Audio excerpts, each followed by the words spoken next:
మరి ఇన్ని సంవత్సరాలు శ్మశాన వాటిక లేక కనీస వసతి, అది చాలా మనం చనిపోతే ఎంతో బాధతో అక్కడికి వెళ్ళి చేసుకునే ఇది, దానికి కూడా మనం నోచుకోలేదంటే ఏం చేస్తున్నారు ఈ ప్రభుత్వంలో ఈ నాయకులు, ఈ ఎమ్మెల్యేలు? మీరందరూ ఎప్పుడు వెళ్ళి అడగలేదా? మాకు శ్మశాన వాటిక లేదు అని చెప్పలేదా?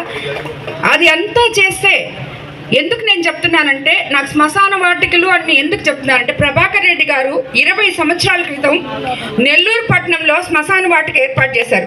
అలాగే మా దగ్గరికి ఒక 2-3 ఇప్పుడు లేగుంటపాడు వాళ్ళు అలాగా మా దగ్గరుండే చుట్టుపక్కలలో చడితే మేము వెంటనే ఏర్పాటు, అవేం పెద్ద కావు, 10 లక్షలు 15 లక్షలు.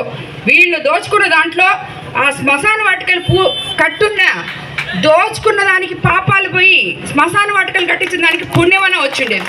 అది కూడా చేయలేకపోయారంటే 6 సార్లు గెలిచానని చెప్పే మీ ఎమ్మెల్యే గారిని మీరేం అడిగారో, మీరే